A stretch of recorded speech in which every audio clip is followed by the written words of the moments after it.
অনেকেই জানতে চান অ্যালকোহলযুক্ত বডি স্প্রে ব্যবহার করা জায়েজ আছে কিনা। অ্যালকোহলযুক্ত বডি স্প্রে ব্যবহার করা জায়েজ আছে কিনা সে প্রসঙ্গে আলোচনা করার আগেই বলে রাখতে চাই, সুগন্ধিযুক্ত যে কোনো দ্রব্য সুগন্ধি ব্যবহার করা এটা ইসলামী দৃষ্টিতে প্রশংসনীয় কাজ মৌলিকভাবে, এবং এটি সুন্নাহ। পুরুষের জন্য সর্বাবস্থায়, নারীদের জন্য যখন তারা বাহিরে বের হবেন বা পরপুরুষকে আকৃষ্ট করবেন সুগন্ধি ব্যবহারের মাধ্যমে, তখন সেটি ব্যবহার করা নিষিদ্ধ হয়, হারাম হয়। এছাড়া সাধারণ অবস্থায় তাদের জন্য সুগন্ধি ব্যবহার করার অনুমোদন রয়েছে, প্রশংসনীয়। এখন কথা হলো যে সুগন্ধিতে অ্যালকোহল রয়েছে, সেই সুগন্ধির ব্যবহার প্রসঙ্গে ইসলামী শরিয়ার দৃষ্টিভঙ্গি কি? এই বিষয়টি নির্ভর করবে যেই অ্যালকোহলটি ব্যবহার করা হয়ে থাকে বডি স্প্রেতে, সেই অ্যালকোহলটি কোন ধরনের তার উপরে।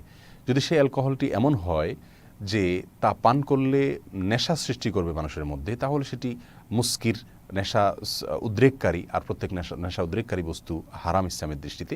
সেই হিসাবে সে অ্যালকোহল হারাম, আর সে হারাম অ্যালকোহল সেখানে থাকার কারণে ওলামায়ে কেরামের অনেকেই সেটাকে নাজায়েজ বলেছেন। যেমন বিন বাজ রাহিমাহুল্লাহ কোনো ধরনের বডি স্প্রে যেটাতে অ্যালকোহল রয়েছে এবং নেশা সৃষ্টি করে এরকম অ্যালকোহল রয়েছে, এটি তিনি নিশ্চিত হতে পেরেছেন সংশ্লিষ্ট বিশেষজ্ঞদের মাধ্যমে, তখন সেটি তিনি হারাম বলেছেন, সেটির ব্যবহারকে নাজায়েজ বলেছেন।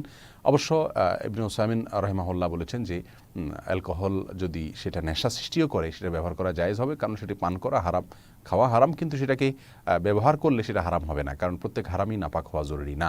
আবার অনেক ওলামা কেরাম বলেছেন এটা ব্যবহার করে আপনি নামাজ পড়তে যেতে পারবেন না, সাথে সাথে একটু দেরি করে তারপর যেতে পারেন, যাতে বাষ্প হয়ে অ্যালকোহলটা উড়ে যায়, যেহেতু এটা হারাম, আর হারাম জিনিস অনেক ওলামাদের মধ্যে নাপাক, প্রত্যেক মদ এবং নেশাজাতীয় দ্রব্য, সেজন্য তারা বলেন যে একটু দেরি করে নামাজ পড়তে যাবেন।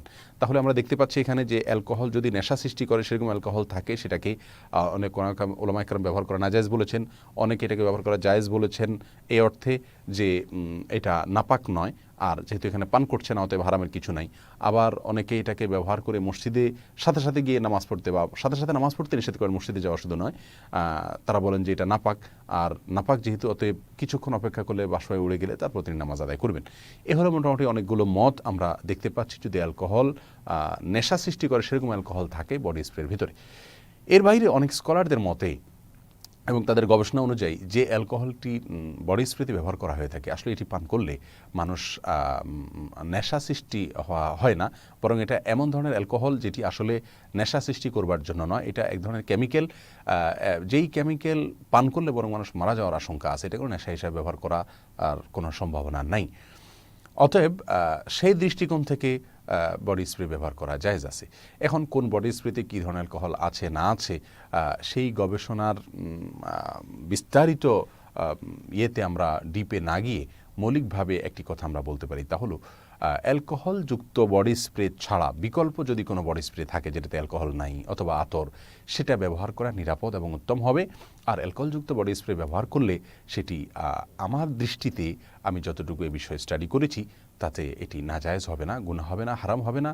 কারণ বেশিরভাগ বিশুদ্ধতম মত আমার কাছে মনে হয়েছে যে অ্যালকোহলটি ব্যবহার করা হয়ে থাকে এই জাতীয় বডি স্প্রেতে, সেটা আসলে নেশা সৃষ্টি করার মতো অ্যালকোহল নয়, বরং সেটা এক ধরনের কেমিক্যাল, যেটা আসলে পান করার কোনো বস্তু নয়। বিধায় এখানে নেশা বা মদের বিধানটি আসবে না, এটা হলো আমার ব্যক্তিগত দৃষ্টিভঙ্গি।